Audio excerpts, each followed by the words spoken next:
Binabantayang si Invest 90W 50-50 na maaari itong lumapit sa hilagang bahagi ng Luzon pero uncertain pa rin ang mga long range forecast. Pero patuloy na alinsangan sa buong bahagi ng Nodo Luzon hanggang South Luzon, iiral pa rin ngayong araw ng Martes. Patuloy na easterlies magdudulot pa rin ng maulap na ilang bahagi ng Eastern Visayas at Mindanao na magbubunson din ng mga ilang kalat-kalat na maliitang isolated rain showers maging sa bahagi ng Mindanao. At latest global mean natin ngayong taong 2026, bad news ulit.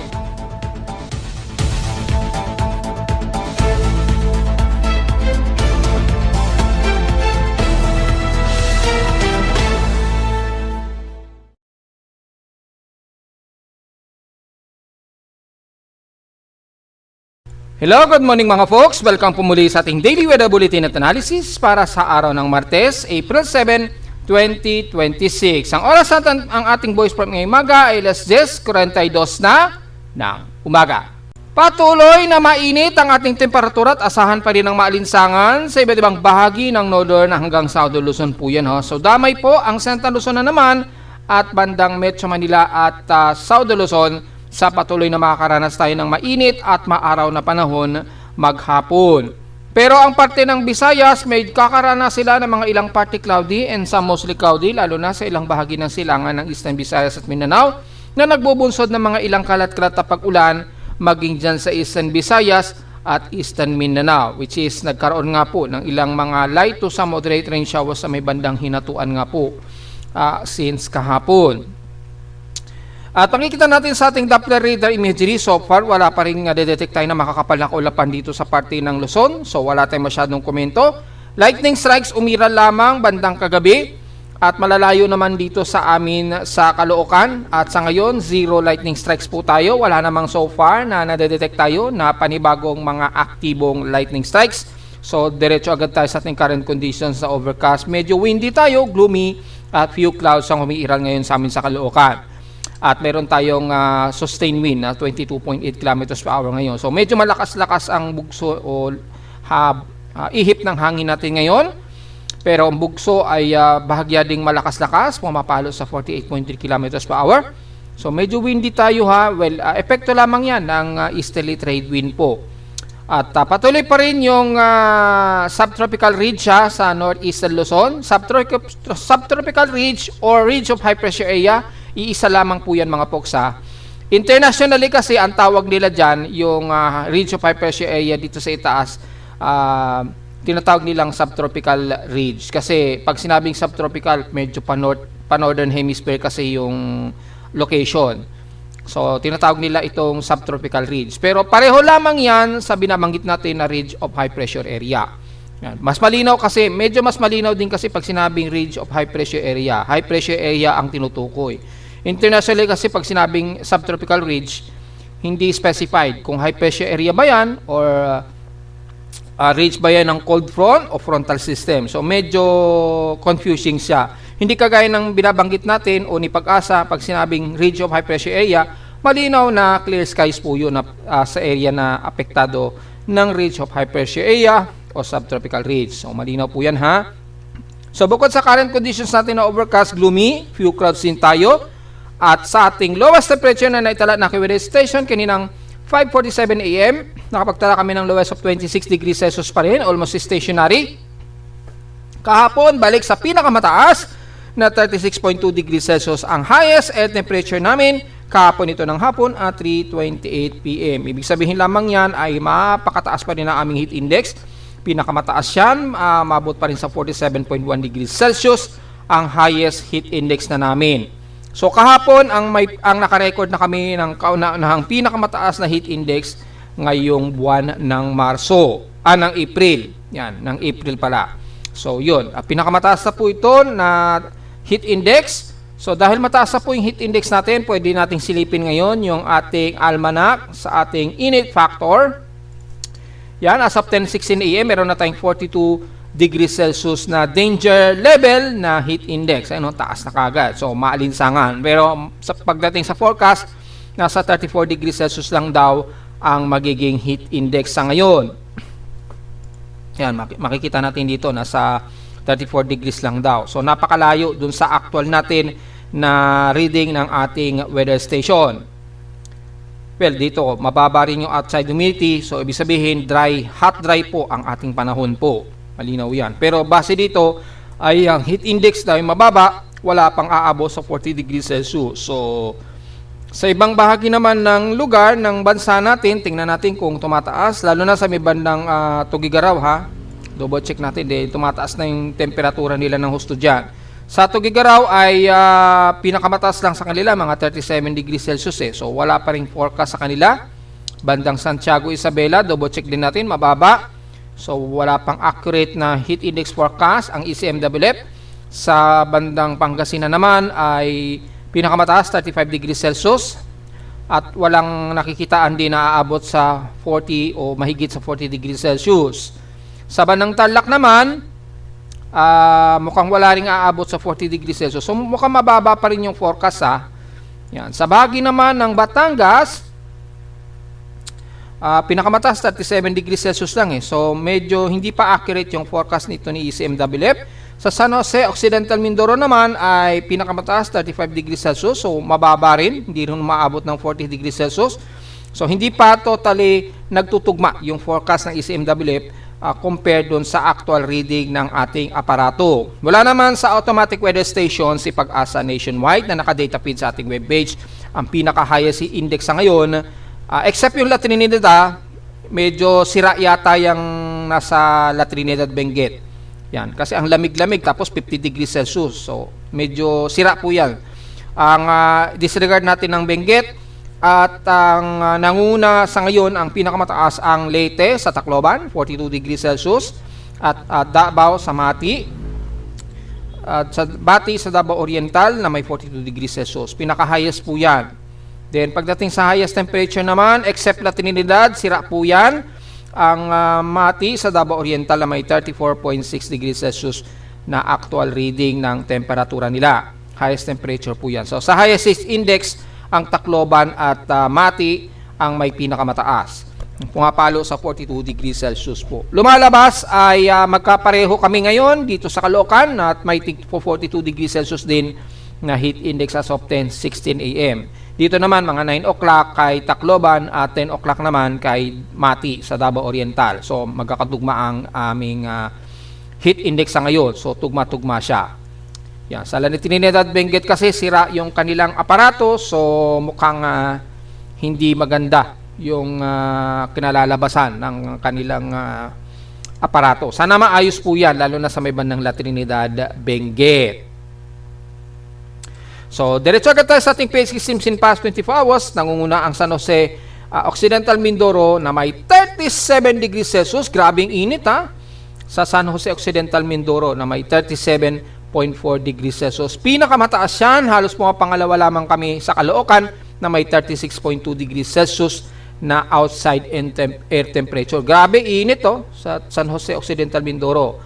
Sa Baguio City naman, 15.4 degrees Celsius ang lowest at sa Iloilo naman ang hinatuan na may 18 millimeters na total rainfall.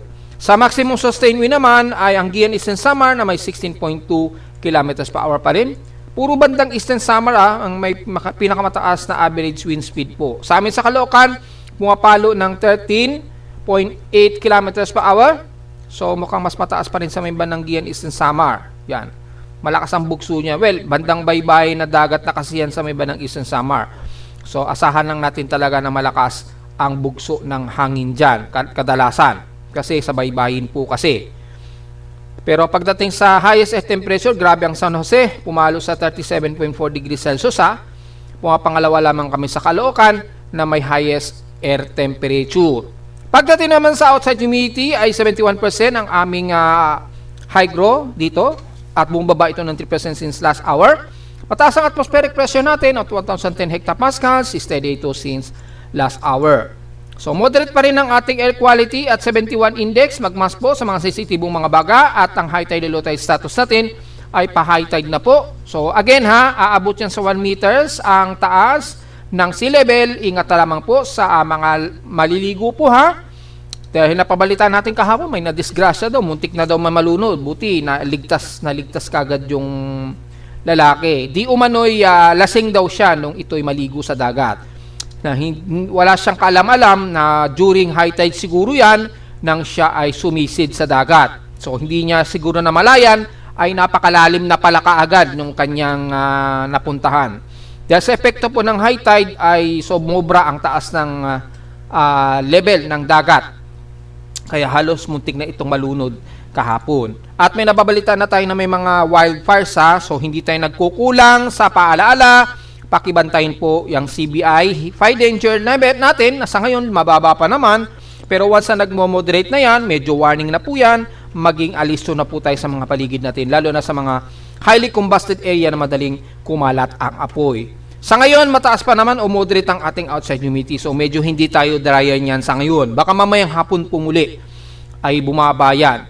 Yan. So, pag bumababa po, bandang hapon yung ating outside humidity, yun, medyo delikado sa posibleng pagkalat ng apoy. Sa atin na maalmanak, sumikat ang haning araw kaninang 5:47 AM at lulubog po ito mamayang 6:08 PM. At sa ating 78% illuminated, warning gibos na po. So, mamayang gabi pa po ito magmumoonrise sa 10:32 PM at bukas na po ng umaga ito ng 9 o'clock AM lulubog. Kinabukasan na po yun. So, yun po. At sa ating local weather outlook para ngayong Martes at Miyerkules, well, patuloy na clear skies tayo. Asahan ng maaraw at asahan na hot humid ang panahon kasi kasabay ng maalinsangan sa ibang bahagi po, lalo na sa may bandang South Luzon po.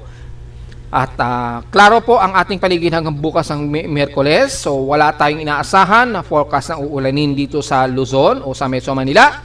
Highest and lowest pressure expected maglalaro 35 to 36 degrees Celsius sa grabing init. Lalo na mga bandang hapon po yun mga bandang 2 o 3 PM At sa lowest pressure expected maglalaro 25 to 27 degrees Celsius. So silipin ulit natin ang ating satellite imagery. Halos kapareho lamang kahapon na magiging maaliwalas, maaraw at grabe ang init na panahon natin sa buong bahagi na ng Luzon hanggang South Luzon. May mga ilang partly cloudy sa ilang bahagi ng Bicol Region, Eastern Visayas at Mindanao.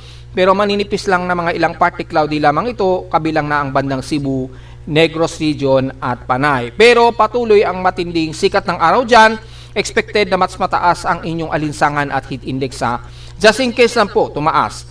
So magpayong po dahil maghapon matirik ang ating araw sa halos buong bansa. Magkakaroon ng mga maulap naman sa bandang Mindanao, kabilang na ang Dinagat Islands o Surigao Region at sa parte ng Caraga area. Pero most of Eastern Mindanao, kabilang na ang bandang Agusan na Surigao del Sur, bandang Bislig at Hinatuan, ay posible pa rin kayo magkaroon ng mga ilang light to some moderate rain showers dyan sa maghapon hanggang dyan sa bandang Compostela Valley. Pero sa nalalabi ng buong Mindanao ay clear skies pa rin tayo, maaraw at hot humid na panahon na ang aasahan natin.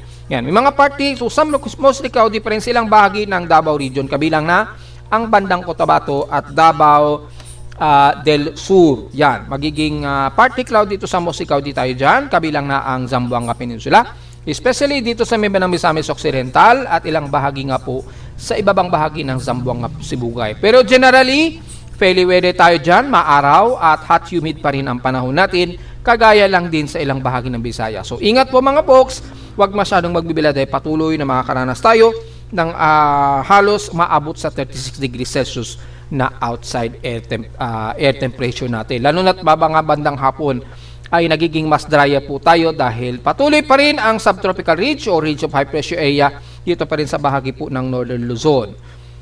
At dahil sa epekto po ng ridge of high pressure area dito ay yung binabantay natin na anumang tropical low, kapag lumapit ito ng bandang Guam dito ay posible kasing bumalandra yan, papunta dito malapit sa Luzon. Ang galaw ng anumang low pressure area which is i-discuss po natin yan maya-mayang konti. At sa ating water vapor naman, medyo mataas ang water vapor sa may bandang Mindanao. Kaya diyan medyo mas nakakaroon kayo ng mga kalat-kalat na mga mahihinat katamtamang pag-ulan. Most of eastern part ng Mindanao at Visayas. Medyo at least may mga 15 mm na water droplet na nagko-concentrate diyan sa may bandang Surigao Region o most of Caraga area at Eastern Mindanao. Kaya nakakaroon sila ng mga ilang kalat-kalat na mga pag-ulan na may pagkilat at pagkulong ang iral. Hindi kagaya sa atin sa Luzon, halos walang ulap wala tayong masyadong water vapor na nakikitaan dito sa buong Northern Luzon hanggang Southern Luzon. So bago lahat, punta muna tayo sa ating Tropical Cyclone Advisories and Forecast. Nakapagtataka na hindi pa rin itinataas ng Joint Typhoon Weather Center ang kanilang forecast na merong 90W na namumuo dito. So supposed to be nakataas na po yan dahil sa ibang mga weather monitoring ay itinaas na nga po nila ito. Since hindi pa nakataas sa ating advisory, tingnan po natin at baka late lamang na nag-update itong Joint Typhoon Weather Center. Pero kay Japan Meteorological Agency, gaya na ating report kahapon, itinaas na nga po nila ito sa shallow low pressure area na 1,006 hectopascals. Yan, meron na kasing nakikita na remnant low at yung kanyang upward low level convection, meron nang nakikitaan bahagya dito sa may bandang quadrant dito. So medyo nagkakaroon na ng alof dyan. Kaya malamang itinaas na ni Japan Meteorological Agency bilang isang invest na rin. Yan. Which is sa tropical cyclone sector nga po ay itinaas as 90W. Yan. Pero kung titingnan natin within on next 24 hours, manatili siya shallow low pressure area. Yan, makikita natin dito. Nasa 1,006 hectopascals. So, mapapansin natin dito, less likely pa itong maging tropical depression sa ngayon, sa ngayon pa. So, very uncertain pa. And then, by the next 24 hours, tingnan natin kung tataas. Mukhang hindi pa rin. So, within the next 24 hours, manatili pa rin invest o shallow trough pa rin ito ayon kay Japan Meteorological Agency. So, very uncertain pa talaga kung magiging isang ganap na bagyo ito. Sa ngayon, active low pressure pa lamang ang forecast na nakikitaan natin sa development nito. Wala pa namang itinataas ang ating ensemble forecast. Yan. Ang most likely na aktibo ang mga ensemble dito sa may bandang Southern Hemisphere. Ayun, may tropical cyclone dyan sa ibaba. Yan. Pero sa atin sa Western Pacific, wala pa po itinataas na anumang ensemble forecast para kay 90W po. Yan. So, wala pa pong lalabas yan dito sa mga average mean natin. Pero sa ating ilang tropical cyclone track ensemble, makikita po natin sa Western Pacific, itong active na forecast ni GFS, ito yung magiging forecast track ni 90W sa ngayon. Mapapansin natin, mukhang papasok ito ng Philippine Area of Responsibility within 168-hour period po yan. You know?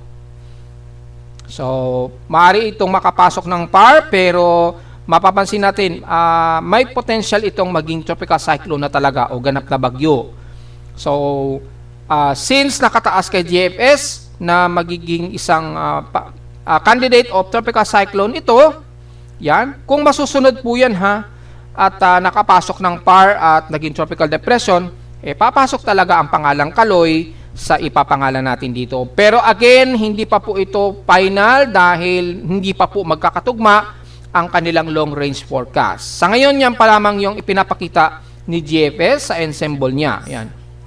So, most probably, mga bandang weekend yan or mga unang, sa mga susunod na linggo, siguro mga Tuesday. Yan. Nandito na yan sa may bandang Guam. Lalapit ito ng bandang Guam at mas apektado po ang Mariana Islands, Saipan at Guam sa makakaranas ng malawakang pag-ulan. So, yan lamang ang magiging forecast nito na maaring lalapit dito sa hilagang bahagi ng Luzon sa silangan, sa baybayin. Pero sa ngayon ay wala pa rin nakikita sa ngayon na magiging banta pa rin ito sa bansa. Dahil yung extended forecast yan ay more than 168-hour period ayon kay GFS. Wala pa sa bandang Tropical Canada. Wala pa silang pinapakitang forecast sa ngayon. So tingnan po natin mga folks yung mga susunod na magiging forecast para kay 90W. At diretso agad tayo sa ating global assessment monitoring. Dito muna tayo sa ating computer-generated tropical cyclone sector. As of 8 o'clock AM ay wala pa ring pagbabago sa kanyang maximum sustained wind, pero yung center air pressure niya as of 8 o'clock, 1,003 hectopascals na po ang kanyang surface temperature. So, mukhang nagkakaroon siya ng further development at mukhang makikita natin dito, malayo pa talaga siya mula sa may bandang southeast pa ng Guam or bandang Micronesian Islands o pagitan ng Marshall Islands. Kung susukatin natin yan, ang layo niyan sa ngayon Yan, timog silangan ng Mindanao sa labas ng PAR. Yan. So far, ang layo niya ay nasa layong 3,334 km east ng Davao Oriental. Yan, bandang Davao, Davao Occidental. Sa labas ng Philippine Area of Responsibility pa po ito. Yan, malayo pa talaga siya. Pero kaya nga po ng mga forecast nga po, mayroon siyang forecast na kung susundin natin kay ECMWF, babalandra ito muna sa may bandang Guam, and then kung susundin naman natin kay GFS, posible itong babalandra dyan pa ganyan. Yan. Sa ngayon, hanggang dito pa lamang po yung kanyang extended o long range forecast mula kay GFS. Kay ECMWF naman ay patungo pa lamang siya dito sa may bandang Guam po. So, bandang Guam po at Saipan ang mas maapektuhan po ng mga malawakang pag-ulan po sa area na yan. Yung epekto sa Pilipinas sa ngayon, very uncertain at maliit pa ang probability na maapektuhan ng Pilipinas sa ngayon. Pero malalaman natin yan sa darating po na mga April 9 po yan onwards. O siguro mga April 10 onwards. Yan. Ang starting point naman natin is April 9 para ma-confirm natin kung magtutugma na po yung mga forecast ensemble at forecast track ni 90W. Yan. Sa ngayon po, yan pa lamang yung kasalukuyang position niya. Malayo pa po. At sa labas pa po ito ng Philippine Area of Responsibility. Mula sa field proof monitoring natin, kung titingnan po natin mga folks, ay ganon din ang ipinapakita dito. Yan. Malinaw naman po dito na pareho lang din ang position nila. Ito po yung uninterruptible natin na tropical cyclone monitoring in case yung una nating tropical cyclone track ay mag-fail. Yan. So, yun po at wala pa pong nakataas na ensemble dyan para kay 90W sa ngayon at nanatiling mababa pa ang kanyang paglakas o mababa pa ang kanyang posibilidad na maging isang ganap na bagyo sa ngayon. Ayun, very low chance pa po siya sa ngayon. So, within 48-hour period, manatili pa rin ito sa low chance na magiging isang ganap na bagyo ay na lumalabas. Dahil kung titingnan natin sa pinaka-floating satellite imagery, although nagkakaroon na siya ng alof at may low level convection na, medyo nag-degenerate na, pero masyado pa pong disorganized. Medyo buhaghag pa po yung kanyang sirkulasyon. So wala pa pong segment ng kanyang upward low, kaya hindi pa natin pwedeng may consider ito sa ngayon na magiging mas malakas o tropical cyclone na talaga siya. Pero ang range natin nito sa ngayon, posibleng umabot ito sa tropical depression kung titingnan natin sa ibang forecast gaya na lamang ng Japan Meteorological Agency. Kung titingnan natin sa Global Forecast Assessment Monitoring, mula sa West Pacific Basin natin, nakataas na po siya. Isa na po siyang invest. Yan, mataas na. So, nasa 40 to 45% to 50% yung tropical cyclone probability development niya. Dito mapapansin niyo po, halos lalapit muna sa may bandang Guam. Yan, ito po kasi yung pinaka-tropical wave range niya. Ganon din sa ating cyclonic. Nasa cyclonic na po siya. So, strong probability na raw na maging isang ganap na bagyo according dito. Pero makikita natin halos lalapit muna ito sa bayban ng Guam. So, uncertain pa po talaga na maapektuhan ng Pilipinas. Kaya tinatawag natin sa ngayon na hindi pa maapektuhan o wala pang banta sa bansa. Sa ngayon itong si 90W. Antayin lang natin na matawid o makatawid na ito ng bandang Guam. Doon natin makukumpirma kung ito ay makakalapit pa dito sa hilagang bahagi ng Northern Luzon next week po. Yan. Mula rito ay sa ngayon, yan pa lamang yung pinaka-dynamic forecast niya na ang medyo uulanin muna ng matindi ang parte po ng Guam sa ngayon. Yan. Sa ngayon wala pa tayong nakikita sa Pilipinas. Dahil mula sa pinaka-tropical o global spectral model natin, ito po yung pinaka-wind direction niya base sa Japan Meteorological Agency. Dito halos magkakatugma sila ni GFS ng galaw. Kay ECMWF kasi medyo mas mataas. Dito halos kapareho kay GFS. Yan. Then maari itong kumilos pahilagang kanluran. So northwestward po ang nakikita natin na galaw nito. Yan, makukumpirma talaga natin by April 9 kung tuloy-tuloy na ganyan na magiging kilos niya. Para sa most detail ay yung mean sea level pressure, makikita po natin, ay magiging isang tropical depression ito. So, maaaring itaas ito ni Japan Meteorological Agency. bilang isang active na tropical cyclone. Base dito, ayan, nasa 996 hectopascals daw yung kanyang center air pressure. Then magpapass through ito dito sa may bandang katimugan ng Guam. So mas mababa. Well, bakit mababa ang ano niya? Ang nagiging trajectory niya dito? Well, again, meron po kasing tayong subtropical ridge dito sa itaas. Yan. May high pressure area kasi dito. So, naitutulak pababa ang tulak dito sa anumang low pressure area sa baba. Kaya nangyayari, halos na itutulak siya pa ibaba. Ganyan. Kaya nagiging mababa ang tracking nitong C90W. Yan. Pero sa ngayon po ay napaka-uncertain pa po, hindi pa natin pwedeng i-conclude dyan kung tuluyan itong lalapit sa may bandang Luzon. Dahil iba-iba pa yung mga forecast na mga iba't ibang mga ensemble forecast sa iba't ibang mga weather agency, lalo na kung long-range forecast ang pagbabatayan natin. Yan. Sa strike probability, mataas na talaga at more than 80 to 90%. So, most likely ay mataas ang kanyang probability of tropical cyclone development. So, maari itong, o baka siguro by this weekend siguro, posibleng matawag na yan o magkaroon na siya ng tropical cyclone name siguro internationally. Paglapit nito sa may bandang Guam, this weekend po. Diyan, posible siyang matawag sa tropical cyclone name. Sa ngayon, 90W pa lamang ang itinatawag nito mga folks. At mapapansin natin mabagal ang kanyang progress ng pagkilos pahilagang kanluran. Bakit medyo mabagal? Meron nga pong ridge of high pressure area sa itaas, medyo nagkakaroon siya ng resistance sa pagkilos niya pahilagang kanluran. So medyo nahihindered pa yung kanyang pagkilos pahilagang kanluran. Pero dahan-dahan na nakakakilos ito pahilagang kanluran, kaya may mga forecast tayo na maaari pa itong lumapit dito sa boundary ng PAR or maaari itong makapasok pa ng PAR. Kung masusunod po yung forecast track ni ECMWF, malinaw po yan mga folks ha. So ito po yung pinaka-tropical cyclone track probability niya. Ito yung first week. Pagdating ng second week, halos bumaba yung kanyang subseasonal range. So pinost na natin yan sa Facebook page. So very less unlikely pa talaga yung kanyang forecast.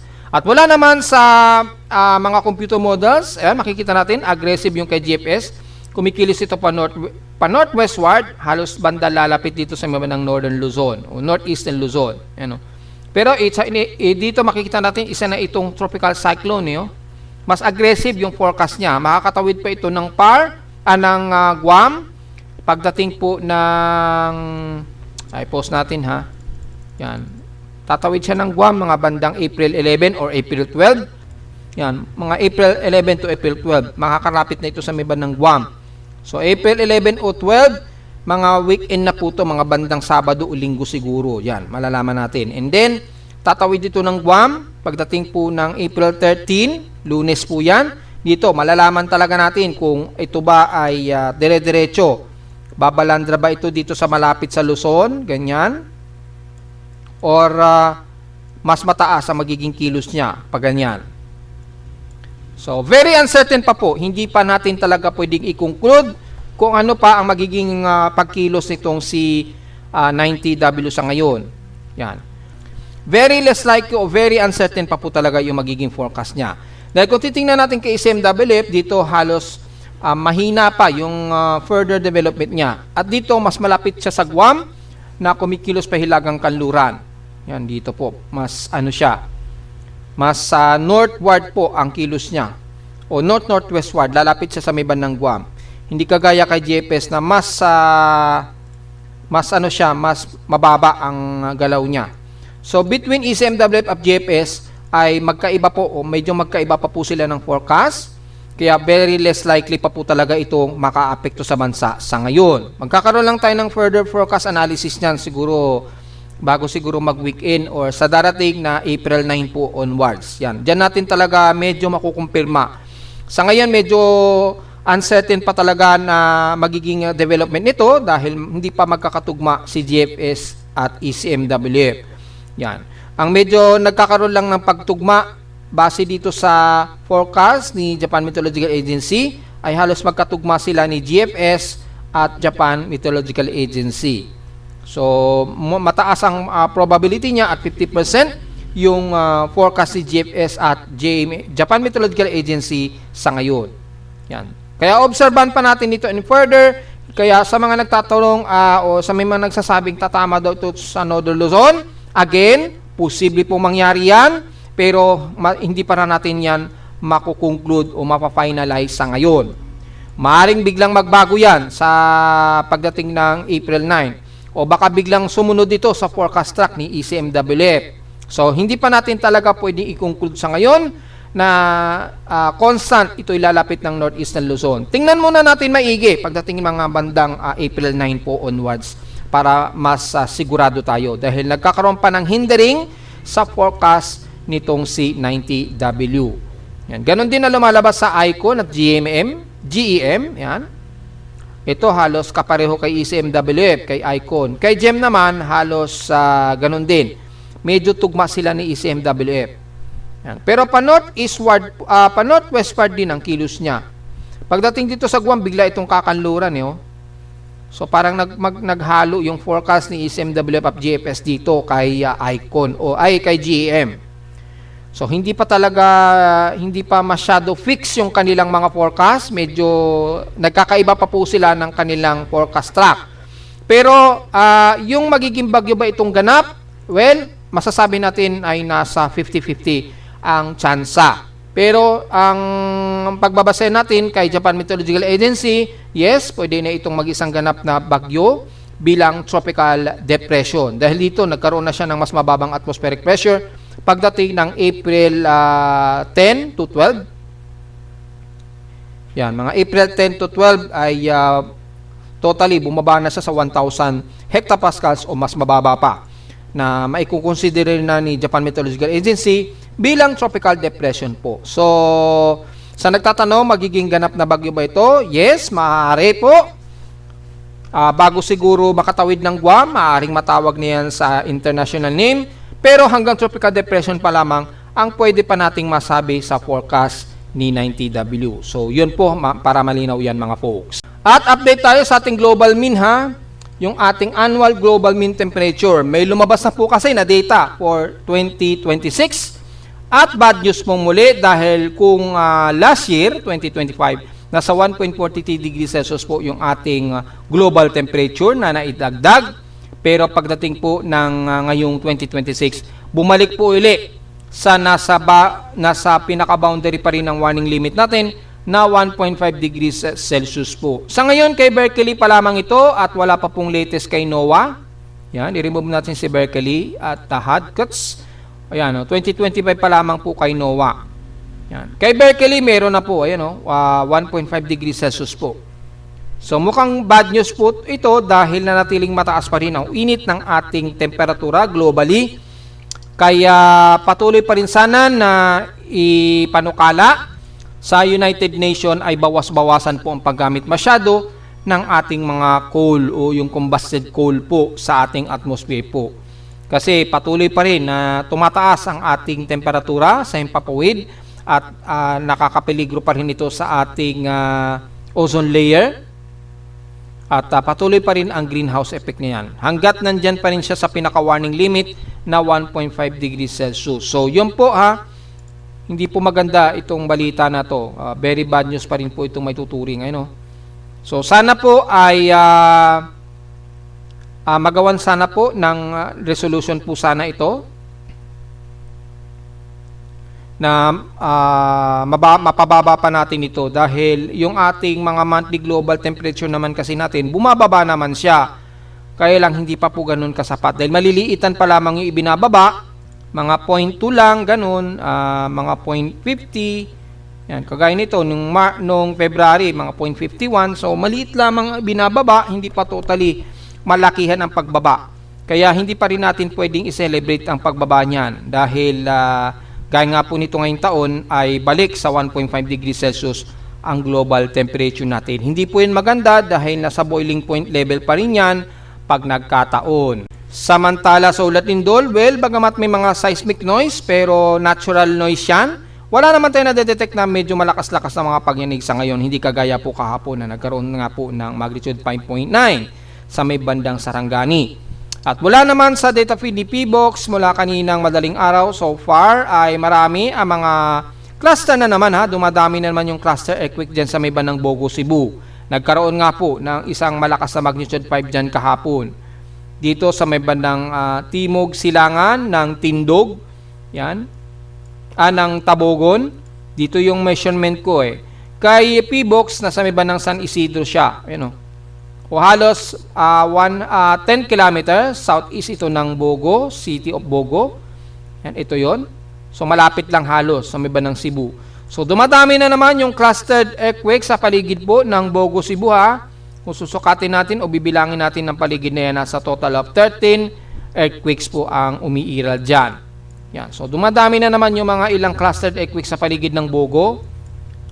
Kung isasama natin ang daang bantayan ay total of 26 na po yung total earthquake dyan. So patuloy pa rin ang pagbabantay, ganoon din sa bahagi po ng Mindanao, sa Southern Mindanao, na kung saan ay madalas na rin ang mga pagyanig dyan. At nagkaroon nga po tayo ng huling malakas na pagyanig dyan malapit sa may bandang Ternate nga po, di ba? At isang magnitude 6 dyan na naman sa malapit sa Sarangani Island. Although sakop ito halos ng Indonesian Peninsula, pero malapit din ito sa Sarangani na nagkaroon ng mas malakas na mga pagyayanig. Yan po. So makikita natin dito at maging sa silangang bahagi ng Mindanao ay marami na kaagad ang mga pagyayanig. So far, safe naman tayo sa ating seismic wave sa karagatan. Normal naman po ang ating mga buya. Yan, wala naman masyadong threat sa ating ripple at vibration, lalo na sa may ng Davao City. Tingnan natin. Normal naman ang kanilang ripple, so wala tayong masyadong alalahanin. Pero huwag nating aalisin na pagbabantay sa behavior ng mga paglilindol dyan sa parte ng Mindanao. So wala po tayong naitala mula sa Data PDP box na kahit isang magnitude 4 ngayon, pero marami-rami na kagad ang mga maliliitang mga paglilindol. So diretso agad tayo sa ating historical earthquake. Kung ilan na ang total natin, at dahil nagkaroon ng magnitude 5 sa may bandang Bogo, Cebu, malapit, ay meron na tayong isang magnitude 5.0. So tingnan natin yung ating historical earthquake for the month of April 2026. Ayan, so i-load natin ang month of April.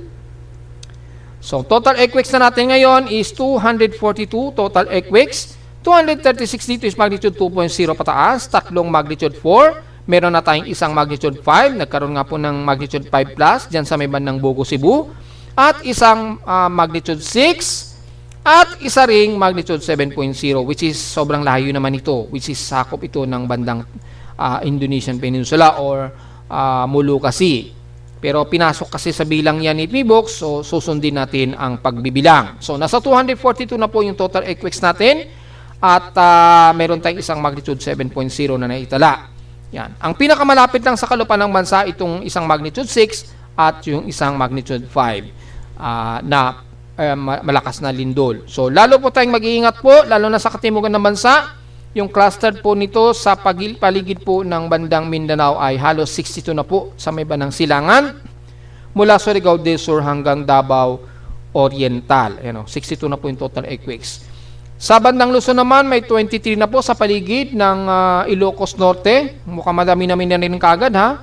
At sa may bandang pagitan po ng Lubang, Mindoro at Batangas, meron tayong total of 23 na clustered earthquakes dyan sa paligid.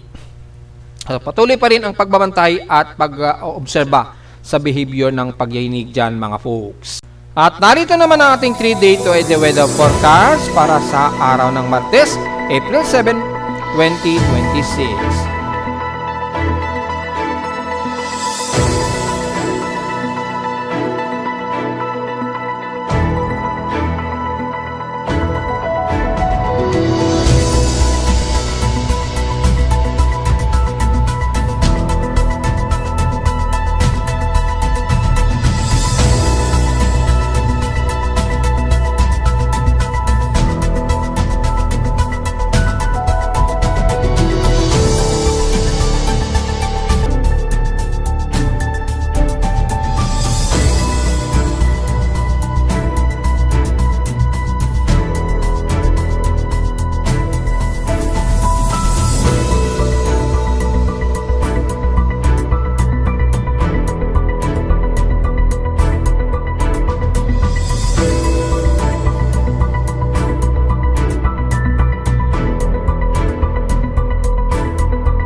At hanggang dito na lang po ating daily weather bulletin at analysis para sa araw ng Martes, April 7, 2026. Huwag mong kalilimutan na mag-like, share, subscribe po sa ating YouTube channel at visit lamang anytime sa ating website na www.pimoweather.com para sa ibang detalye na gusto nyo malaman na hindi natin isama ngayong magtatanghali na muli. Sa dating report, asahan pa rin natin na patuloy ang ating alinsangan at init na panahon at clear skies po. At may mga ilang kaulapan at may mga kalat-kalat pag-ulan pa rin ang iiral, lalo na sa eastern part ng Mindanao. At visit lamang sa ating website sa gusto malaman pa rin ng pinaka-dynamic events mula sa reading ng ating aparato sa Caloocan at sa data feeds mula sa iba't ibang weather agencies. Maraming salamat po mga folks at magandang araw po sa ating lahat.